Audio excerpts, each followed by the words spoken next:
Hello and welcome to this week's Swedish Facebook Live. I'm Mona Locke, Chief Communications Officer here at Swedish, and we're the largest nonprofit healthcare system in Washington State with 5 hospital campuses, more than 115 clinics, and 2 freestanding emergency departments. And Swedish, like other healthcare systems in Seattle, was hit with COVID really back in late February and at the forefront of fighting this virus. Now, in the last few weeks, we've seen the flattening of the curve, and while our governor has extended our stay-at-home shelter through May 5th, his original order was to open up on May 5th, and now he's saying we should extend it past that.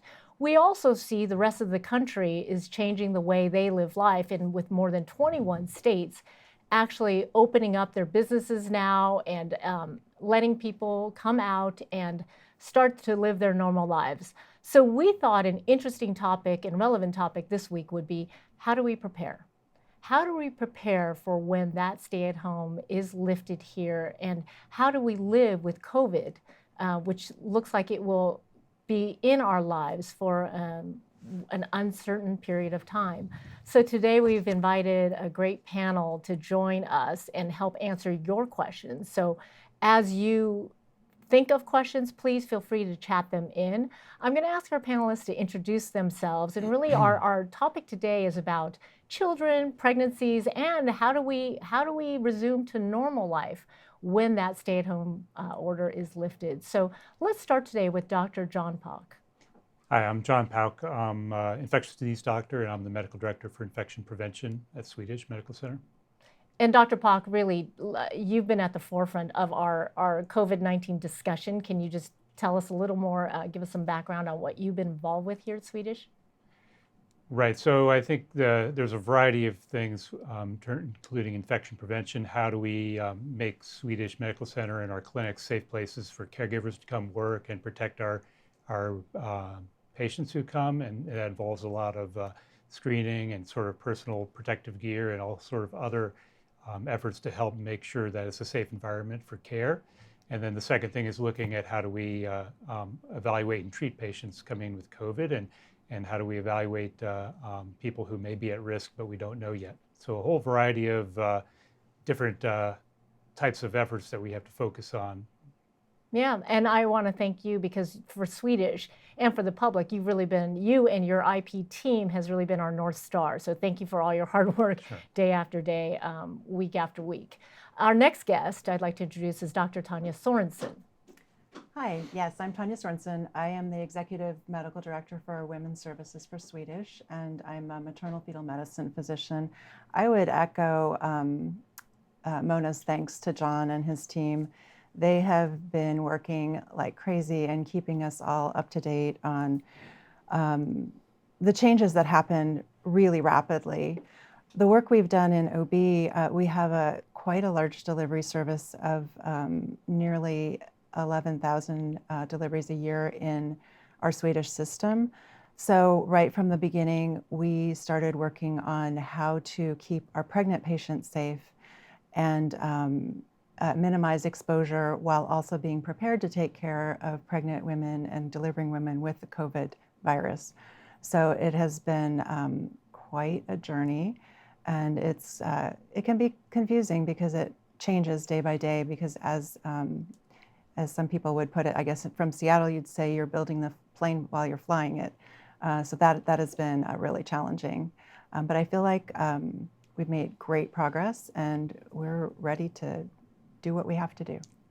Thank you. And our final guest today would be Dr. Nwanda Anyoku. Please introduce yourself. Hello, my name is Dr. Nwanda Anyoku, and I'm the Executive Medical Director for Pediatrics here at Swedish.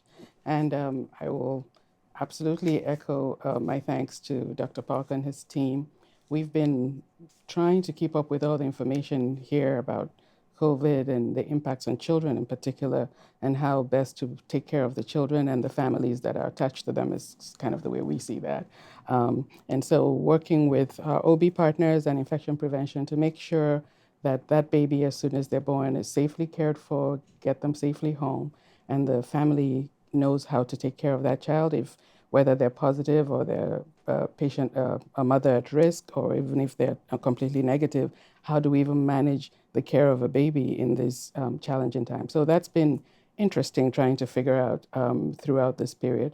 And then we also have a pretty robust network of primary care pediatric clinics where we continue to provide care for children and try to make sure immunizations are kept up to date, especially for the youngest children, so that we don't have a different epidemic on top of this one, and our specialty group as well. So it's been an interesting time, and I guess it promises to get only more interesting.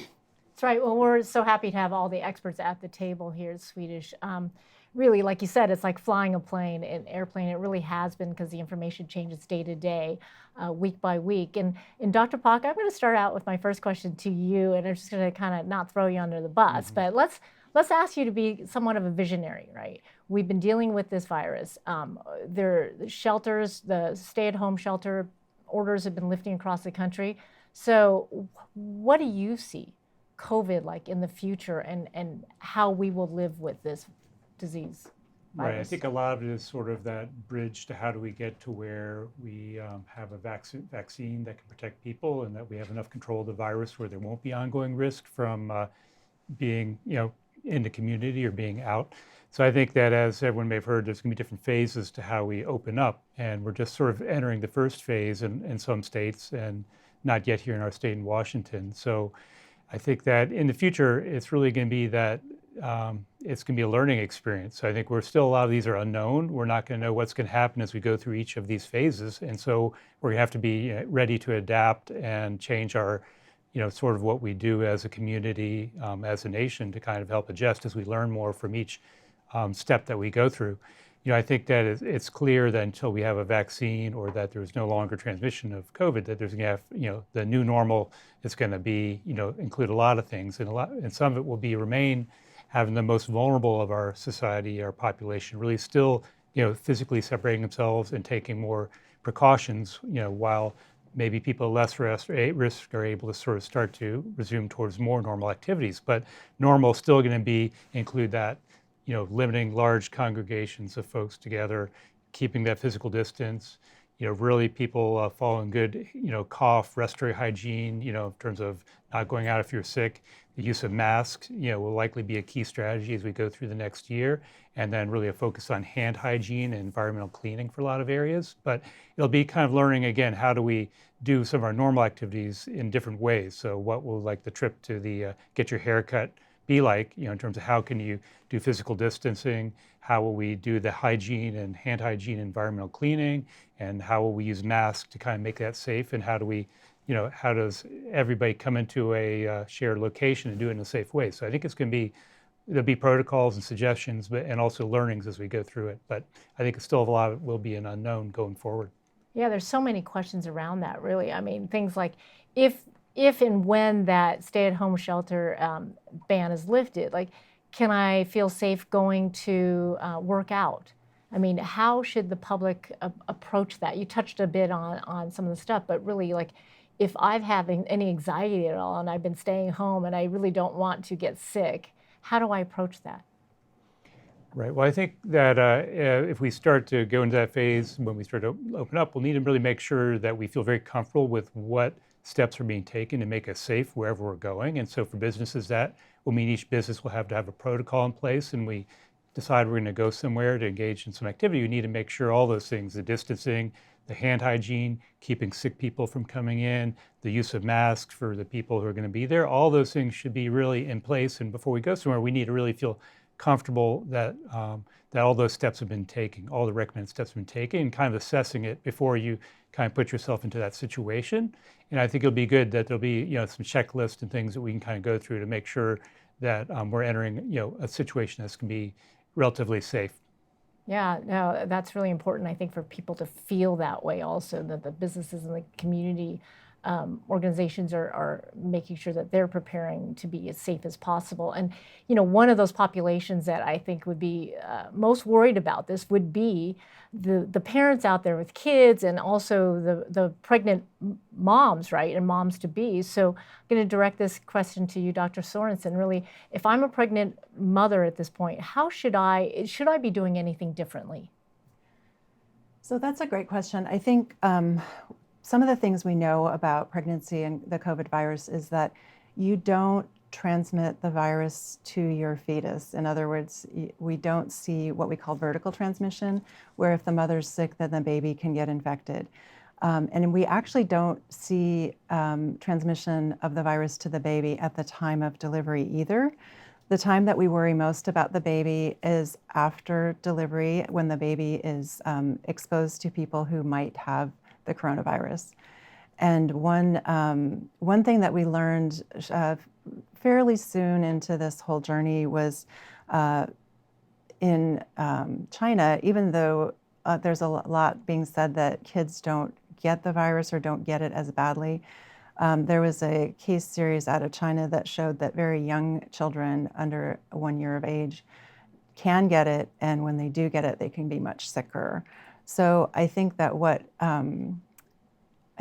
is going to have to happen is we're going to have to be even more paranoid about our newborns and not exposing them to sick people, and maybe limiting the contacts that baby has, at least until we're in a situation where the virus isn't circulating and maybe even asymptomatically circulating. So during pregnancy, should I feel comfortable if I'm taking the precautions that I'm supposed to take with the mask and the hand washing? So there's nothing much more than I can do there. And I think what you're saying is it's more after the baby is born. Correct. I would also say that's very true. And we also don't believe that this virus causes birth defects, or there may be an increased risk of preterm delivery in women who contract the virus in the third trimester. That's still yet to be determined. One thing I would say, though, is in the last month of pregnancy, I am really encouraging my patients to stay as isolated as possible, and try not to be in contact with anyone who could make them sick. The reason for that is that should you contract the virus around the time of delivery, then your baby is potentially at risk for contracting the virus from you after delivery. So keeping away from crowds and being extra careful in that last month is really prudent. And Dr. Onyoku, with all the kids out there, right, and they're out, and there's talk about, well, let's just put it this way, what about summer camps? Right. What about these activities if we think that the stay-at-home will be lifted? Do we let our kids participate, and do we feel comfortable? I think the most fascinating thing about this experience is just how much we're learning by the minute. And we've actually made a lot of effort to connect with people in China, people in other places who've had this experience ahead of us. So to comment about the case series about learning that infants do in fact get COVID, children who are older than infants do also get COVID. It shows up differently. It certainly is not anywhere close to the way it affects adults, for which we're very thankful. This is not a virus that likes kids, but it does show up sometimes. And so, the parent of any newborn is used to standing over that crib and staring at the baby and watching them breathe, and worrying about every move that they make. And this is basically what we're going to be doing for the foreseeable future. But once that baby is born, first thing I think about is, how do you manage breastfeeding, right? So we want to encourage them to breastfeed their baby, and the mother is negative, or maybe she's positive. How do you deal with that? So if she's negative, by all means, take care of your baby, focus on hand washing and all the typical hygiene things that we talk about in general. But if that mother is positive or is under investigation, if, for instance, she'd been unfortunate to catch the virus in the last trimester of her pregnancy, then it becomes a little bit more challenging for how she takes care of that baby after, because as has been stated, the fear is that that virus gets transmitted after. So if she's breastfeeding, we recommend that she wear a mask, she practice hand hygiene, and if she's going to breastfeed directly, preferably she could express that breast milk and have a healthy caregiver feed the baby. And so on and on, right? And so then we get to, it's time for summer camp. What do we do, and how do you start thinking about it? So any parent who has a child summer camp age knows that by now you've typically booked all the camps and you're already just waiting for July. And so we've paid and we're wondering what will happen, what will July look like? And as we've learned, like the month of March felt like it was 100 days long because things were changing so fast. But I think we have to do everything we do in partnership with our public health colleagues, with people who can give us data. And every organization, as was mentioned earlier, is working to make sure they have infection prevention protocols.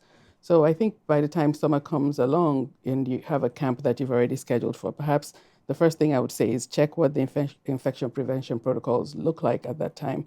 What is the recommendation? And by all means, call your pediatrician if you've got the information and you don't quite know what to do with it.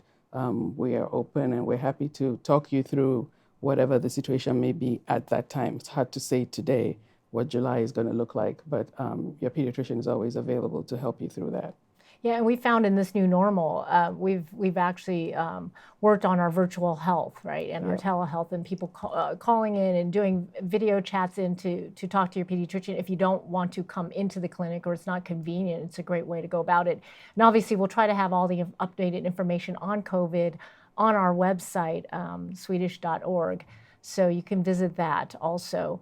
And one question I have, too, following up on that is, with this, there have been a lot of parents who have put their kids' appointments, their wellness appointments on hold. What should they do now? That's a very valid question. To your point, we were able to, during this COVID time, ramp up really quickly on virtual visits. So a lot of our visits transitioned to Zoom, and we could do a lot of visits that way. So in the clinics, we had to pay attention to social distancing in that space because we didn't want people waiting in the waiting rooms. And as I mentioned earlier, we limited well visits to the youngest children. I think we can be cautiously optimistic at this point that we're past the worst of it. And so we're basically opening back up our schedules for well visits beyond that age group. So anyone who hasn't had a well visit, especially visits that are associated with vaccines, we're ready to accept those families, and you can feel free to call your pediatrician and start to make those appointments. We're also going to be reaching out to our patients who may have fallen behind because the parents were concerned and things like that. And what we'll do in these communications is let you know just how much work we've put into making sure our offices are ready for you, that we have workflows that make sure you separated one patient from the other. We have patients come, they wait in their car until the room is clear, and they come straight from the car into the room, and we get them out so that we're trying to keep people separate. We disinfect each room. So there's a lot of work that we've done to keep our space healthy. We're seeing well children in the morning and sick children in the afternoon, which allows us time to completely clean out the space in between. So by all means, reach out to your pediatrician if you've been concerned. Have a conversation. You can have a virtual well visit, actually, especially if there's no vaccine associated with that visit, and we can make it work for you. Yeah, thank you. We have some questions coming in on our Facebook, and you actually answered the first question, which is the clinic's plan. Well, there's some clinics that have seeing well kids in the morning and others in the afternoon, which is basically what you just answered also. Another question here, should we wear a mask when we're out walking in the neighborhoods? Dr. Pock, I'm guessing. Yeah. Okay. So I think that the masking is, I think, a recommended thing when you're out in public. So I think that certainly when you're going into any place where you can be within 6 feet of people, you should definitely have a mask on. You should be avoiding those close things, or if you're going to a store or indoor areas. So I think I would say even in some of the areas where you may be outdoors, there are also times where you may be coming in close proximity to people, passing them on the sidewalk or running by them, or kind of meeting in intersections where it is more crowded. So I think it makes sense to use that as a precaution to help protect the people around you and protect yourself. There may be times where you're totally out, where you're not going to have any chance of being in close proximity to someone where it probably doesn't have as much value. But I really think especially the focus is, thinking about where you'll be in the public. And the public can be, outdoors too. So keeping that in mind when you have a mask with you. So if you're getting those situations where you will be in proximity, you have it to put on. There's just a quick follow-up on those masks. Do you have to wash them daily, or what kind of care does that take? Can I reuse my mask? Well, it kind of depends what type of mask you have. So cloth masks may be able to be laundered, to keep them clean. I don't think it's necessary to wash it every day if it's your personal mask and you're keeping it in a clean storage area. Medical masks cannot be all laundered. So I think it depends exactly what type of mask. And certainly, so I would say for cloth masks, that would be okay. So I think that, usually we can use them for a number of days as long as they look relatively clean, they're still intact, they're functioning well, and there not any problems with them, that they haven't had any exposure to someone who's been sick. You don't want to throw them away if they had any of those situations occurred. Oh, that's great. Does anyone else have any advice they want to chime in? Yes, I just want to call out for the pediatric population, for anyone who has toddlers, to know that masking would be a challenge. So we're not recommending masking under the age of 2, but we are recommending masking according to the same as the grown-up pattern over the age of 2. The younger ones, it would be more frustrating for them than anything, which would probably cause them to touch their faces even more. So we're not recommending masking for the youngest children. That's great. What about for the kids up to 2? Do the parents just basically trying to keep them as separate and physically distanced from others? Yes. So thank you for calling that out. Yes. So for those young children as well as the older ones, you really focus on physical distancing. And one big area that we've faced a lot of pain is the request for playdates. Because they have these children with lots of energy in the house and not understanding why they can't go and hang out with their friends. And while we're really in this social distancing restricted phase, it is not recommended because it's hard. How do you manage that? But the wonderful thing about living in the Pacific Northwest is that there's beautiful nature outside. So you can have them burn off that energy outside and take nature walks and take pictures and do things like that, so that they don't feel so deprived. Yeah, that makes all the sense. I've started just taking drives with my kids just to drive and see a different scenic, environment is really, I think, great for the well-being. Dr. Sorensen, here's a question for you. Are all laboring women being tested when they are admitted for labor? It's a great question. It depends a little bit on where you are. We at Swedish have started just this week, in fact, testing women who are scheduled for delivery. So in other words, they're scheduled for a C-section the next day, or their labor is going to be induced the next day. And we are testing those the day before. We haven't yet gone to universal testing, and part of that has to do with the test availability. I can say, though, that it is being done in our community at UW. And UW has done, I think the first 500 tests they've done, only 2 have been positive in asymptomatic women. And both of those women had exposures that were known. So the prevalence of the disease in the community, sort of in terms of asymptomatic carriers, is not as high as, say, somewhere like New York, where Columbia published a series of asymptomatic women coming into labor who did have a pretty significant asymptomatic but test positive rate. Is it, another question I have really is it safe for pregnant women to deliver in the hospital? They might think, maybe I should think about having a doula, doing it at home. What Right. advice would you give? So we believe that delivering in the hospital is still the safest place. For a number of reasons. We've put in place a lot of safeguards. For example, we have a separate unit and a separate OB emergency department for women who are suspected to have COVID or who have COVID. We also have a separate clinic area where we do the ultrasounds and non-stress tests and so forth for women who are positive. So we're really trying to keep sick patients away from well patients.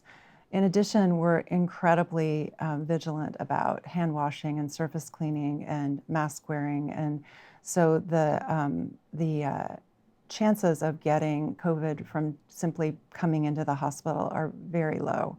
And so yes, and then on top of that, I think in the community, at home or in a birth center, I think those are definitely options that if you are a low-risk patient and that's something that you have planned on, certainly is up to you. But I don't think it's the time to make the switch out of sort of conventional planned hospital delivery into a different environment, especially if you have any risk factors. And here's a question that just came in that's asking what precautions are being taken in the Nicu, neonatal intensive care unit, because this person has twins that they're expected to deliver and they may need NICU time. you want to take that, Wanda? Sure. So in the NICU, much like in women's, in the OB section, we are keeping anyone where there's a risk of, where there's a positive COVID mom or one who's under investigation or who may be at risk. We're keeping those babies separate. We're being very vigilant with how we're caring for them, the hand washing and the masking of the caregivers. So I think you don't. We don't have them mixed in the general population. So your babies, you can be confident, are being carefully taken care of. We've also limited foot traffic into the hospital. So we limit visitors. We even limit multiple types of doctors coming into the hospital just to reduce the possibility of someone coming in with COVID and changing our infection control process. So we have them separated, and those babies are safe, and you don't need to worry. I can add to that a little bit. I think some additional things we have for all caregivers coming in. Like every day they come to work, they have to report out a series of 6 or 7 symptoms to attest they don't have any signs that they're starting to be sick. We have universal masking, so all caregivers and visitors and patients who are coming in will be wearing masks at all time, and visitors and patients coming into our facilities are also all screened as well. So I think there's a variety of things, layers of protection there, to make sure that the real basic clinical care areas are as safe as possible. Dr. Pak, while we're on you, we're quickly running short on time. I just want to touch on antibody testing because it seems to be the hot topic out there today. And where do you stand on that and thoughts about antibody testing? Right. So the antibody tests are fairly new, and none of them have been as extremely vetted as most tests that we get, like by the FDA, but some have some tentative, quick approval. And some of the second generation antibody tests are getting better to tell us whether someone's been exposed to the virus before or not. So I think the tests are improving. I think the real question is, what do they tell us? We know they may tell you if you've been infected or not, but it's really not known whether they tell us if you're protected against getting reinfected or if you've been positive by an antibody, how long that protection lasts. So we really can't yet tell people what to do on the basis of either a positive or negative test. And so I think we need to learn more about that before we can really understand how they're really helpful for patients to have them. At this point, people may be interested in knowing, but it's still really hard as a doctor to tell somebody what to do on the basis of that test. We don't want anyone who has a positive test to go ahead and take more risk or more exposures, thinking that they're safe, but we don't really yet know if that's the case.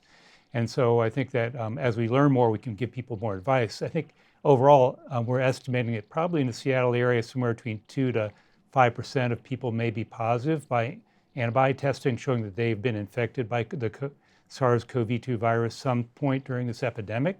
So it's still going to be very low. So for people who are, going to be making requests to consider testing, they need to be aware of that fact as well.